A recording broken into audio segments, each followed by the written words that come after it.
Construction worker ang asawa ni Thea sa Maynila. Kaya ng buwan lang nakakauwi ang asawa niya sa lugar ng Carlota.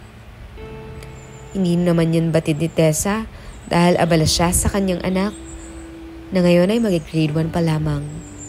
Hatid sundo ni Tessa ang kanyang anak sa eskwelahan. Malimit, madalas silang sumasakay sa tricycle na kanilang inookupa sa buong linggo. Pero na magkasakit ang pribadong driver nila na si Mang Ruben, doon ay napilitang si Tessa na kumuha ng panibagong maghahatid sa kanyang anak. At doon darating sa tahimik na buhay ni Tessa si Vincent, ang binatang tricycle driver na magbibigay ng init sa lingguhang pangungulila ni Tessa sa kanyang asawa. Agad na bumangon si Tessa nang makita ang orasan na 6:00 na pala ng umaga. Mabigat man ang katawan dahil sa paulit-ulit na ginawa nila ng asawa kagabi. Bago umalis patungong Maynila upang mag-construction worker, doon ay walang nagawa si Tessa at haganda siya ng agahan ng kanyang 7 taong gulang na anak na si Migs. Excited rin si Tessa dahil unang araw ng eskwelahan ng kanyang anak, kaya't agad siyang kumilos nang makapaghilamos at nagprito ng itlog at bacon na kakainin ni Migs. Nang maihain muli iyon, muling bumalik si Tessa sa kusina habang kumakain ang kanyang anak at hinanda naman niya ang lunchbox nito. "Bilisan mo dyan, Migs. Baka tanghaliin na tayo sa flag ceremony ninyo," wika ni Tessa nang makitang abalang anak sa panonood ng cellphone. "Opo, ma. Matatapos na po." Muli ay tinuon ni Tessa ang sarili sa gawain. Matapos bihisan at paliguan ang anak, ay sabay silang lumabas upang tunguhin ang pribado nitong tagahatid sundo na si Mang Ruben. Ngunit laking gulat ni Tessa nang wala ito sa lugar kung saan madalas silang inihintayin ng matanda. "Iha, pasensya ka na. At tingin ko hindi mo na makakapaghatid ang asawa kong si Ruben kay Migs." Salubong na matandang asawa ni Manong Ruben kay Tessa. "Bakit po?" "Napilay nitong isang araw. Hindi makalakad eh. Paano? Lasing umuwi. Nahulog daw sa motor." Paliwanag ng matanda. Tumango at ngumiti na lamang si Tessa. Muling tumalikod upang humanap ng masasakyan. Ngunit bago pa man din siya nakalayo ay muling nagsalita ang matandang asawa ni Mang Ruben. "Halika, Tessa. Irerekomenda ko muna kayo kay Vincent. Mabait at masipag na binata iyon. Siya muna ang hahalili kay Ruben." Sige po. Masyado pong mauubos ang oras namin kapag naghanap pa kami." Si Tessa ay sumunod na lamang sa matanda. Muli ay sa kaunting lakad, nakarating sila sa lalaking nirerekomenda ng asawa ni Mang Ruben. Katulad nga ng inaasahan ni Tessa, bumungad sa kanya ang binatang si Vincent na puno ng tatoang braso na nakasuot lamang ng puting sando. "Vincent, eto yung sinasabi kong si Tessa. Ikaw muna magatid sa kanila habang hindi pa nakakalakad ang tito mo, ha?" Kita ni Tessa ang pagtango ng binata at pagtapo ng tingin ng pagod. Halos maubos sa tila kandila ang mga binti ni Tessa noong oras na yon.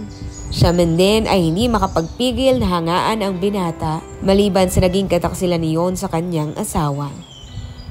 Ngunit halos manghina nga siya sa angking ganda ng katawan ni Vincent. Idagdag pa ang gwapo nitong itsura. "Migs, sakay na," utos ni Tessa na agad namang sinunod ng anak niya. Ilang minuto nga naging biyahe ni Tessa patungo ng school. Matapos iyon ay hindi naman nagtagal si Tessa dahil bawal ang magulang sa eskwelahan ng mga bata. Kaya naman nagpasya na rin siya na umuwi. "Pasensya ka na. Naabala ka patuloy namin." Si Tessa na makabalik sa motor. "Hindi naman, wala rin naman akong ginagawa. Tsaka masaya ako muna maghahatid sa inyo." Si Vincent at pinaandar ang makina ng sasakyan. Bago umuwi, dumaan muna si Tessa ng pamilihan upang mamili ng ulam at iba pang pangangailangan sa bahay. Tapos iyon, muling bumalik sa paradahan at hinanap ang motor ni Vincent at sumakay muli sa binata. Nang makarating sa bahay, agad na bumaba si Tessa sa motor. Pero laking gulat din niya nang bumaba rin si Vincent at kinuha ang mga plastik na kanyang pinamili na ulam at mga gamit. "Saan kayo bababa ang mga ito, Miss Tessa?" Biro ni Vincent at ngumiti. Agad namang nanlaki ang mga mata ni Tessa at napailing na lamang sa palabirong binata. Miss ka dyan, may asawa at anak na ako, no? Ngumiti lamang kay Tessa ang binata. At agad nang pumasok sa loob ng kanyang bahay. Muli ay tinuro ni Tessa ang mesa upang roon na lamang ilagay ang pinamili niyang ulam. Pasensya ka na talaga sa abala, Vincent. Ani ni Tessa at kinuha ang perang sa wallet upang ibigay sa binata. Pero napaawang lamang labi ni Tessa nang hindi iyon tanggapin ng binata at nanatiling nakatitig sa kanya. Nahalos kabahan. Tila ba may kumikiliti sa ikaibuturang bahagi ni Tessa na sa mga tingin na kanina pa'y ginagawa ni Vincent sa kanya. Halik na lamang ang ibayad mo. Uwi ka naman ni Vincent. Gulat man, hindi na nakapagpigil pa si Tessa. Ginawara ng isang uhaw na halik ang binata. Alam ni Tessa na mali ang ginawa niya. Ngunit sino ba naman ang tatanggi sa napakagandang katawan ni Vincent at idagdag pa ang itsura? Sa lalim nga ng halik, nararamdaman na lamang ni Tessa na bumababa na ang halik ng binata. Tila ba naglalagay ito ng marka? Ngunit ang mas nakapagpagulat kay Tessa ay nang hilahin siya ng binata sa maliit nilang sofa. Pinaupo siya roon at ginawa ang bagay na talaga namang makakapagatid sa kanya sa dulo. Gulat man, hindi na naawat pa ni Tessa si Vincent. Ngunit naputol lamang iyon nang may maulinigan silang tawag. Ngunit katulad nga nung una na natiling walang pakialam ang binata. Vincent, tama na muna. Dumaan ka sa likod bahay namin para hindi ka makita ni Tita Corinne. Wika ni Tessa. Tumango naman ang binata at agad iyong sinunod at umalis na. Muli ay nang mag-isa si Tessa. Pahilamos na lamang siya sa kanyang muka at inalala ang pagkakamaling nagawa niya. At sa ilang minutong ang pag-iisip, muling pinulot ni Tessa ang sarili at agad na rin gumawa ng gawaing bahay. Naging abala nga si Tessa hanggang sa pumatak ang 11:00 ng makapananghali. Kaagad siyang tumungo sa eskwelahan ng kanyang anak. Ngunit sa pagkakataong iyon, sinadya niyang hindi na sumakay sa binatang si Vincent. Dahil sa kamalian na napagtanto ni Tessa. Halika na, Migs. Wika nga ni Tessa sa anak at kinuha ang kanang kamay upang maglakad sa kalsada at kumuha ng masasakyan. Nang makasakay nga ay agad na itinuro ni Tessa ang kanilang bahay sa driver. Ngunit halos mapigil ni Tessa ang paghinga niya nang makita niya ang sasakyan ni Vincent sa tapat ng kanilang bahay. Seryoso nga itong naghihintay na nakahaligit-git kaya naman agad na umiwas ang tingin si Tessa. Eto po, Manong. Si Tessa ay binigay ang bayad sa matandang driver. Nang makaalis ay muling kinuha ni Tessa ang kamay ng anak niya at naglakad upang lampasan si Vincent. Pero hindi pa man din sila nakakailang hakbang. Nagsalita ang binata na siya ay kinatigil ni Tessa sa pagmamadaling ito'y iwasan. Bakit ka sumakay sa iba? Akala ko ba ako ang driver ng anak mo? Untag ni Vincent. Hindi agad nakapagsalita si Tessa at nauna na ngang pinapasok ang kanyang anak sa loob ng bahay at hinarap ang madilim na tingin ni Vincent sa kanya. Napaiwas ang tingin si Tessa nang maalala ang mapupulang labi ng binata na lumapat sa kanya. Nagmamadali ako kanina kaya sa iba na lamang ako sumakay. Ayoko rin na makaabala sa'yo. Wika nga ni Tessa. At saka ayokong isipin ng iba. Binatang katulad mo, narito sa bahay ko. At baka iba ang isipin ng tiyuhin ng asawa ko. Anong isipin nila? Magkaibigan lamang tayo. Tagahatid ako ng anak mo. Hindi na umimikpang muli si Tessa. Ayaw na niyang maulit pa ang nangyaring iyon, kaya naman kung makakaiwas ay gagawin niya.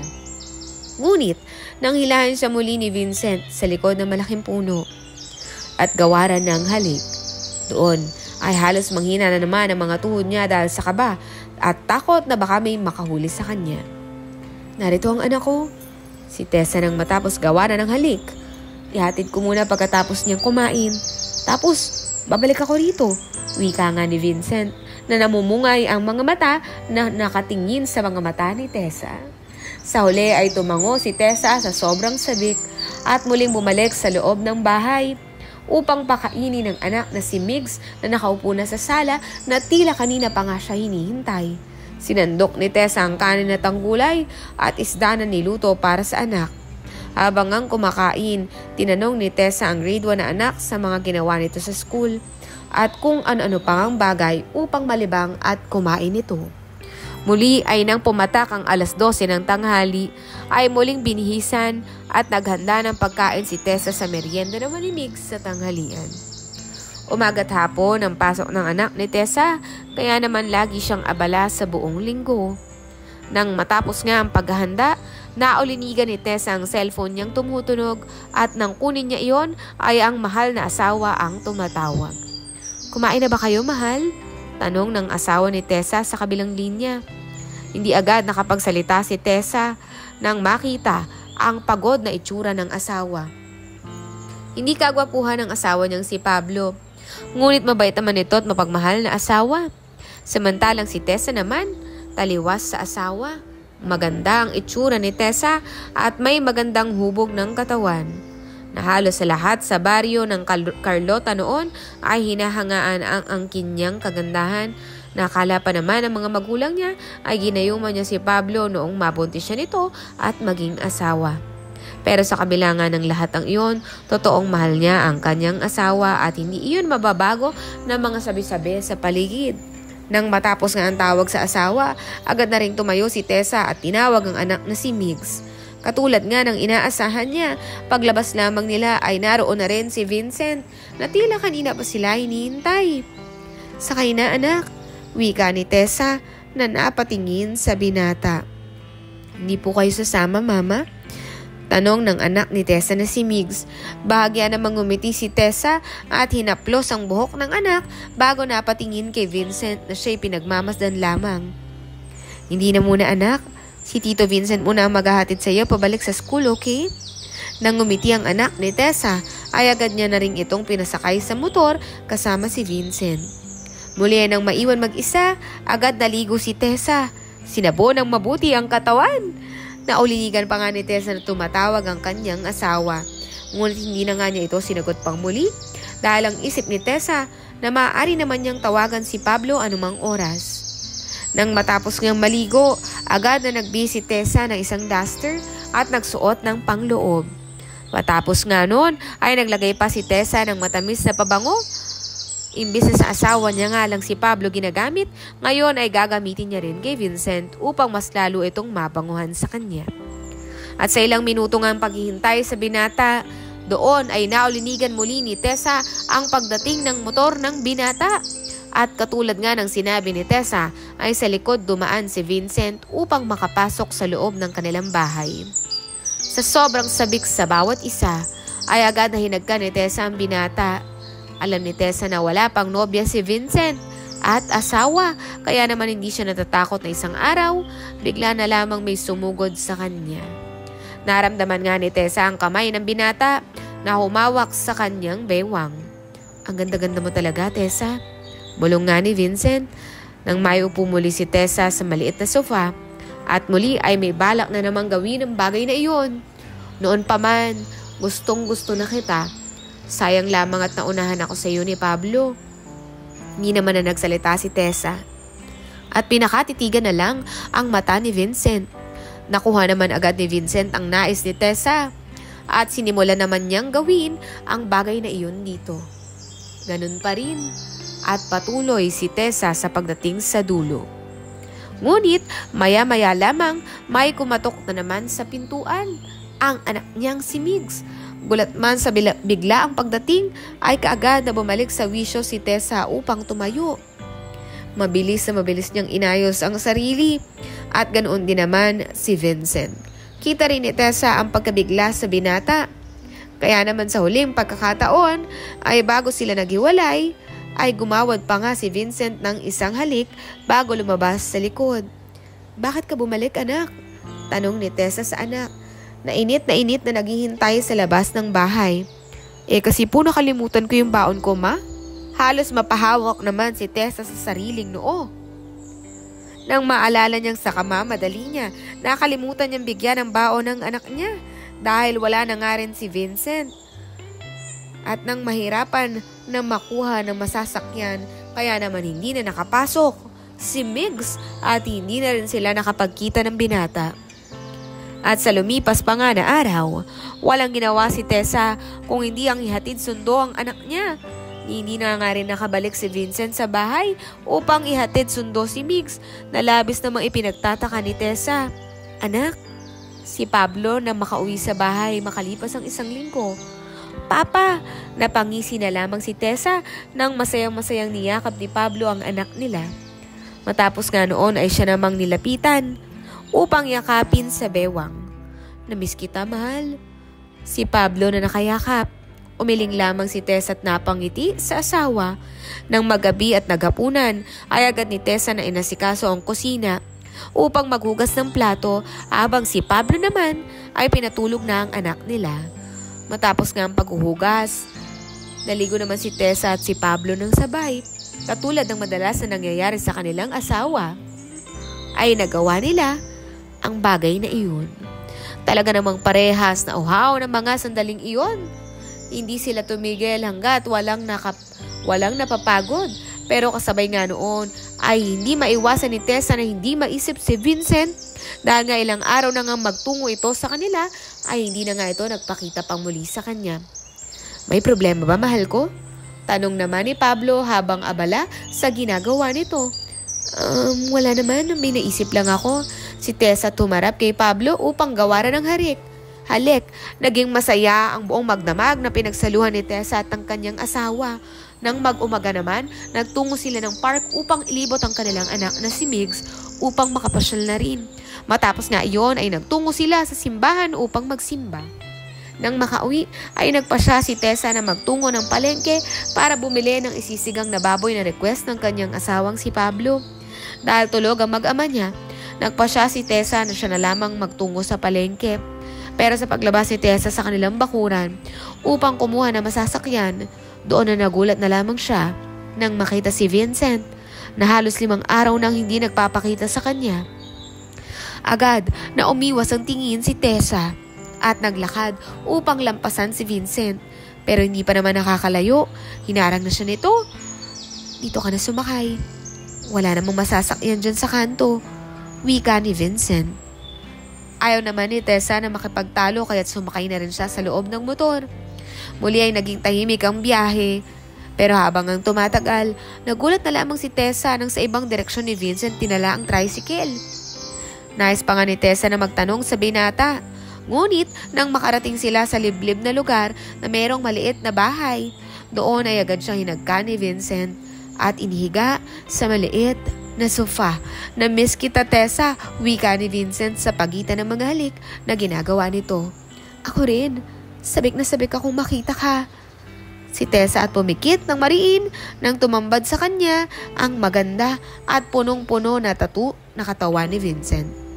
Muli ay nagpatangay si Tessa sa mapusok na ningas ng apoy sa pagitan nila ng binata.